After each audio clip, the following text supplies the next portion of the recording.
Hai, di video kali ini aku ngomongin tentang growth mindset sama fixed mindset dalam bidang language learning. Jadi sekitar bulan Juni yang lalu, aku tuh collab sama Vicky dari 1%, dan kita ngomongin tentang growth mindset sama fixed mindset secara panjang lebar. Di video ini aku pengen ngomongin tentang growth mindset, fixed mindset dalam bidang language learning. Dan aku akan ngasih cuplikan dari collab itu di mana kita ngomongin tentang itu. Tapi sebelum kita ke cuplikan itu, aku pengen ngerangkum aja growth sama fixed mindset yang diterapkan di language learning. Jadi di online course aku itu aku nge-guide orang gimana cara belajar bahasa Inggris secara otodidak. Dan hal yang paling penting untuk bisa belajar secara otodidak itu adalah pengasahan mindset. Jadi di modul pertama itu aku benar-benar fokus untuk mengasah mindset dan mengasah lingkungan kalian lah. Jadi sekarang kita mulai aja dengan contoh fixed mindset yang biasanya terjadi saat belajar bahasa Inggris. Jadi fixed mindset dalam belajar bahasa Inggris tuh biasanya berbentuk kayak begini. Aduh, gue mah nggak tinggal di negara bahasa Inggris, mana bisa gue berbahasa Inggris. Aduh, lingkungan gue tuh nggak bahasa Inggris, jadi ya gue pasti nggak bakal bisa. Lingkungan gue tuh sama sekali nggak mendukung. Atau enggak, aduh gue mah nggak ada kesempatan buat sekolah di luar negeri atau sekolah di sekolah internasional, jadi mana mungkin gue bisa bahasa Inggris. Atau enggak kayak, gue mah dari dulu nggak bakat belajar bahasa, itu bukan bakat gue, jadi gue nggak bakal bisa. Ini adalah fixed mindset yang harus dihapuskan.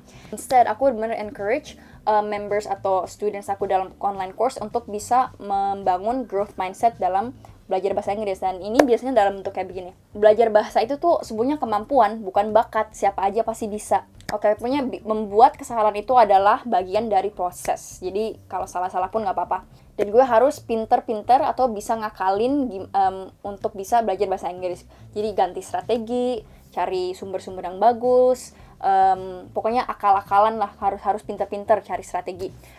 Atau juga get better at looking at patterns. Kalian harus bisa mulai noticing, you have to learn how to notice things dalam bahasa Inggris untuk bisa belajar secara otodidak.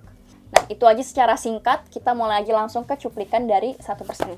Baik, kan by the way waktu itu kan kita sempat ngobrol juga bahwa lo lagi belajar bahasa Spanyol nih sekarang. Ya. Kalau menurut lo sendiri, growth mindset bisa dimasukin ke situ nggak? Oh, bisa banget. Jadi sharing aja, kan bisnis gue itu kan gue punya online course untuk ngajarin bahasa Inggris dengan cara yang dengan cara polyglot. Polyglot itu adalah orang yang bisa berbicara banyak bahasa gitu loh, kayak 7 bahasa, 8 bahasa dan lain-lain gitu. Gue personally suka banget, I'm passionate in languages, dan menurut gue yang gue bisa lihat perbedaan dari seorang polyglot, seorang yang passionate belajar banyak bahasa, dan seorang yang belajar bahasa yang hanya sekedar belajar bahasa itu adalah dari mindsetnya gitu.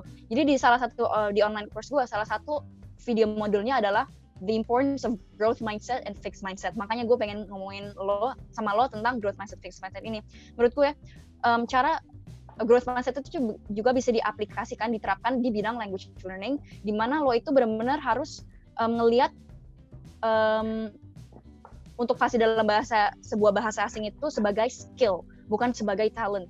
Dan of course orang juga mungkin jadi gue kasih contoh aja growth mindset dalam language learning. Jadi lo the one that I just said before, lihatlah sebagai skill bukan sebagai talent. Terus kalau misalnya fixed mindset itu biasanya orang mikir, aduh gue tinggal di Indonesia, lingkungan gue sering ngatain so Inggris, gue nggak punya teman bule, gue nggak akan bisa ngomong pakai bahasa Inggris gitu. Dan menurut gue itu adalah fixed mindset. Yang harusnya jadi growth mindset adalah, aduh gue nih di Indonesia, gue nggak ada lingkungan dan lain-lain, berarti gue harus cari cara di internet di mana gue bisa berteman dengan orang asing dalam bahasa Inggris gitu. Terus misalkan orang yang sering mikir kayak, aduh gue nggak pernah sekolah di luar negeri, terus gue nggak pernah sekolah di sekolah internasional dan lain-lain gitu, makanya gue nggak bisa gitu.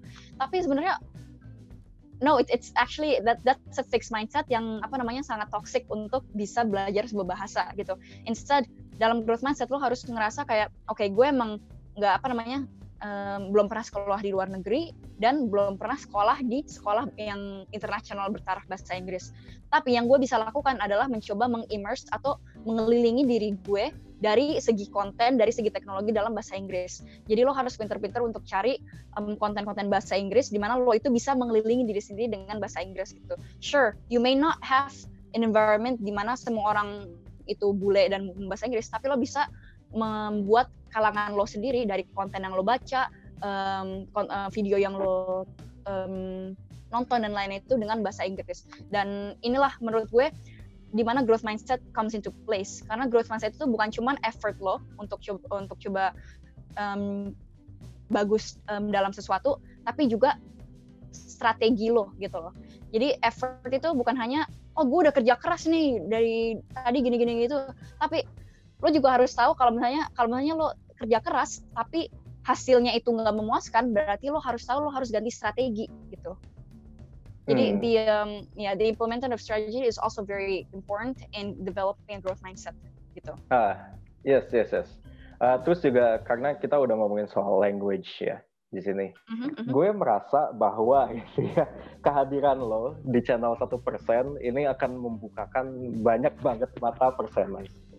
Jadi salah satu yang gue cukup gedek nih ya sama perseners ini adalah karena gue melihat ada beberapa yang komen kurang seneng kalau misalnya gue pakai bahasa Inggris.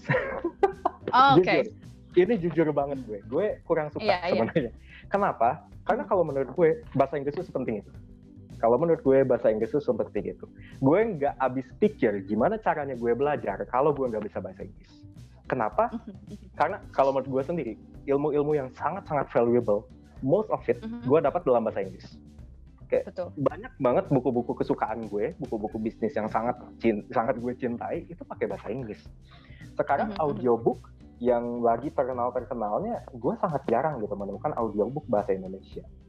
Dan biasanya yang bagus pun bahasa Inggris.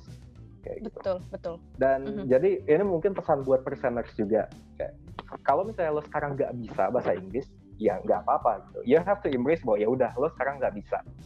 Tapi jangan berhenti sampai di situ karena belum bisa itu. Gitu. Iya. Karena ya udah lo belum bisa sekarang.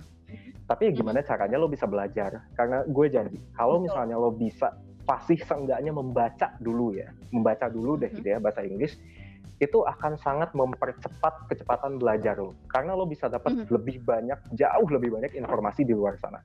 Internet udah 100% aksesnya lo bisa dapat kalau misalnya lo bisa bahasa Inggris. Betul banget. Itu se-meaningful itu kalau gue belajar bahasa Inggris gitu. Oke guys, itu aja videonya. Mudah-mudahan kalian suka dan kita akan ketemu lagi